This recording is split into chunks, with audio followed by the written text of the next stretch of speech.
Bismillahirrahmanirrahim. Bismillahirrahmanirrahim. Assalamualaikum warahmatullahi wabarakatuh. Alhamdulillah rabbil alamin. Wassalatu wassalamu ala asrafil anbiya wal mursalin wa ala alihi wa sahbihi ajma'in. Allahumma aslih ummata Muhammadin sallallahu alaihi wasallam wa farrij an ummati Muhammadin sallallahu alaihi wasallam warham ummata Muhammadin sallallahu alaihi wasallam. Wansur wahfad wa yid nahdatal watani fil alamin wa amir nahdatal watani diniyatal islamiyyata ala madhhabi ahli sunnati wal jama'ati ila yaumiddin bihaqqi Muhammadin sallallahu alaihi wasallam. Subhanaka la ilma lana illa ma 'allamtana innaka antal alimul hakim. Para pemirsa dan para pendengar yang dimuliakan Allah Subhanahu wa taala, pada saat yang sangat mulia ini, izinkan kami menguraikan sedikit tentang Zulhijjah, bulan yang sangat mulia, yang merupakan bulan agung min ashhuril hurum. Bulan Zulhijjah dikenal juga dengan bulan yang penuh dengan cinta dan pengorbanan. Berbicara tentang mahabbah, cinta, sebagai hamba tentunya mengharapkan mendapatkan cintanya Allah Subhanahu wa taala. Sebagaimana yang dilakukan oleh Abul Anbiya wal Mursalin, bapaknya para nabi dan para rasul, sebagai julukan beliau yakni Nabi Ibrahim alaihissalam. Betapa besar, betapa dalam cintanya kepada putranya Nabi Ismail alaihissalam, karena bisikan dalam mimpi beliau diminta untuk mengorbankan putranya, dan beliau limtithali awamirillah, mengikuti perintah Allah, memberikan contoh di tengah-tengah umat. Beliau melakukan apa yang menjadi perintah Allah Subhanahu wa taala dengan keikhlasan hati, tanpa ada rasa berat di antara percakapan seorang bapak kepada anaknya, anak kandungnya sendiri. Percakapan Nabi Ibrahim alaihissalam, Khalilur Rahman, kepada Nabi Ismail alaihissalam. Inilah hakikat cinta seorang bapak kepada anak, namun sebagai wujud cintanya kepada Allah Subhanahu wa taala lebih besar. Ia mentaati dan menjalankan, mengorbankan putranya Nabi Ismail alaihissalam ketika belum sampai terlaksana, dalam artian tidak sampailah tersembelihnya Nabi Ismail alaihissalam. Ketika hendak disembelih, digantikan oleh Allah Subhanahu wa taala dengan seekor domba, yang mana domba itu diturunkan oleh Allah Subhanahu wa taala, salah satu makhluk Allah yang tanpa ibu dan bapak, diturunkan oleh Allah Subhanahu wa taala sebagai bentuk diterimanya pengorbanan yang dilakukan oleh Nabi Ibrahim alaihissalam. Berbicara tentang bulan Zulhijjah, Allah Subhanahu wa taala berfirman di dalam Quran surat Al-Fajr, wal fajri walayalin ashri, wal fajr. Allah Subhanahu wa taala bersumpah dengan waktu fajar. Betapa mulianya setiap fajar. Walayalin ashri, dan 10 malam. 10 malam yang dimaksud adalah 10 malam yang terdapat pada bulan Zulhijjah. Maka tidak ada keraguan tentang keutamaan, kemuliaan daripada 10 hari, 10 malam di 10 malam pertama pada bulan Zulhijjah. Betapa mulianya kita sebagai pengikut baginda Rasulullah sallallahu alaihi wasallam untuk memuliakan bulan Zulhijjah dengan mengedepankan hal-hal yang baik, menebarkan kebermanfaatan, menjalankan perintah-perintah Allah Subhanahu wa taala sebagai wujud cinta kita kepada Allah Subhanahu wa taala. Sebagaimana yang sudah dicontohkan kepada kita oleh Nabi Ibrahim alaihissalam.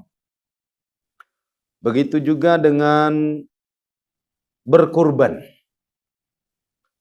Yang mana berkurban itu kita disuruh, diperintahkan oleh Allah Subhanahu wa taala.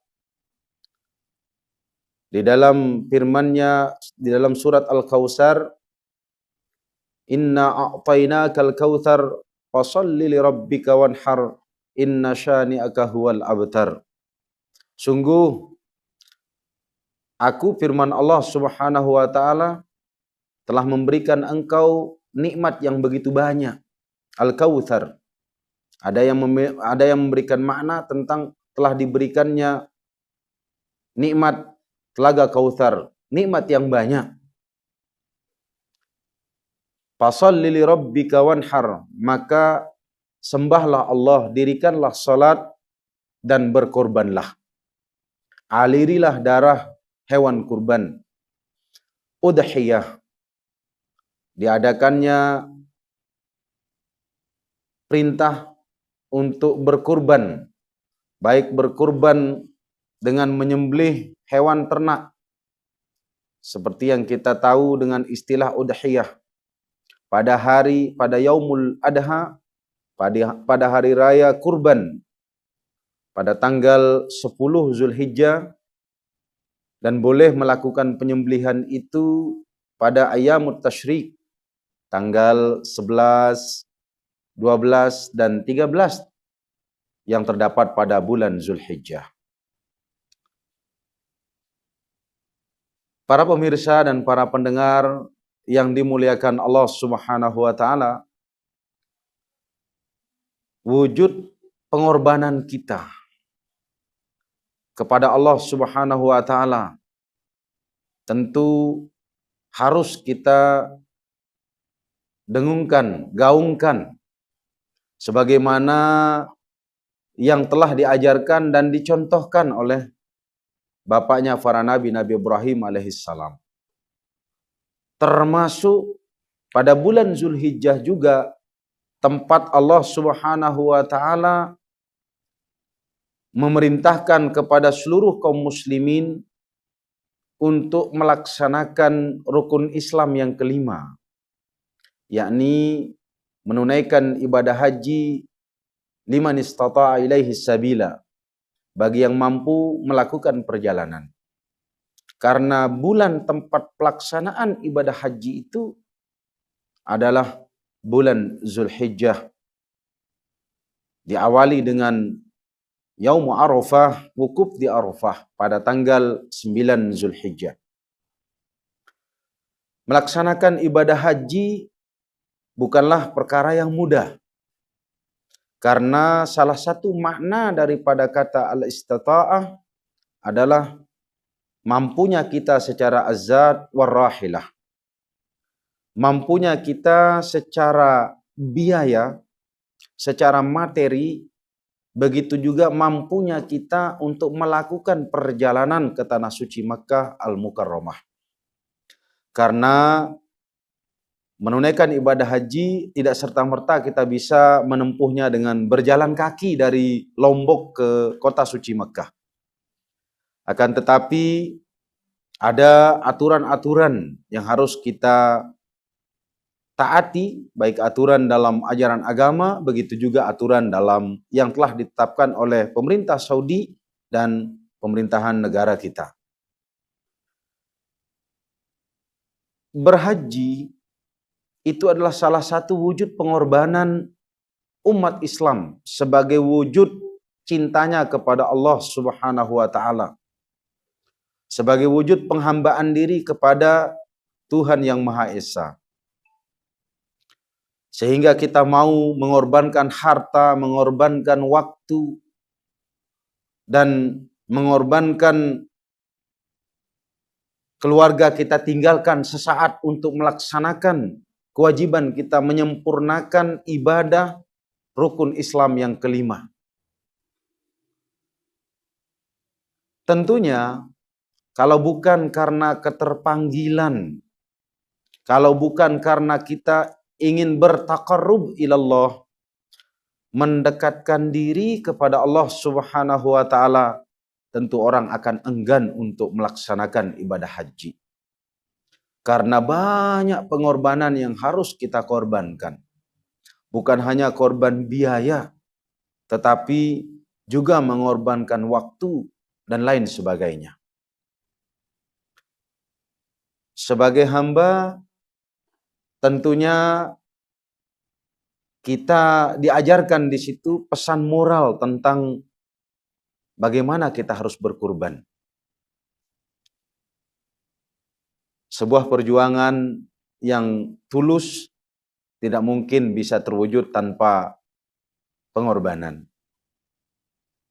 Kalau sudah ada rasa cinta kita, maka kita pasti siap untuk mengorbankan sesuatu atas apa yang kita cintai. Lau kana hubbuka shadiqan la ata'tahu, innal muhibba liman yuhibbu muti'u. Kalau sungguh cintamu itu benar-benar cinta, maka engkau akan mentaati apa perintah atas yang engkau cintai. Pada saat ini berbicara tentang ibadah haji, berbicara tentang bulan Zulhijjah yang orientasinya adalah taqarrub ilallah subhanahu wa ta'ala. Sebentar lagi kita akan kedatangan tamu agung bulan Zulhijjah. Bulan Zulhijjah sebentar lagi akan menyapa kita. Kita akan bertemu dengan bulan Zulhijjah. Maka sudah sepantasnya lah bagi kita untuk menyiapkan diri. Supaya pada 10 malam yang pertama tidak ada yang terlewatkan kecuali dengan amal-amal saleh. Kecuali dengan amal-amal kebaikan yang bisa kita lakukan, kita hidupkan. Baik dengan amal soleh yang bisa kita lakukan secara personal, ataupun amal kebaikan yang kita bisa lakukan secara sosial. Menebar kebermanfaatan, berbagi, memperbanyak sedekah, paling tidak memperbanyak kebaikan-kebaikan, membantu orang lain, atau wabil khusus melaksanakan ibadah puasa pada Yaum Arafah pada tanggal 9 bulan Zulhijjah. Mudah-mudahan Allah Subhanahu wa taala memberkahi kita, memudahkan kita untuk mewujudkan cinta kita, menselaraskannya dengan cintanya Allah Subhanahu wa taala kepada kita. Yang Allah Subhanahu wa taala terus memberikan nikmat kepada kita yang jika kita hitung tidak akan pernah bisa kita hitung nikmat Allah yang sudah dianugerahkan kepada kita. Hanya ini yang perlu disampaikan, mudah-mudahan bermanfaat untuk diri kami dan untuk seluruh para pemirsa dan para pendengar. Jazakumullah hasanal jada. Wallahu muwaffiq wal hadi ila sabilir rasyad. Wassalamualaikum warahmatullahi wabarakatuh.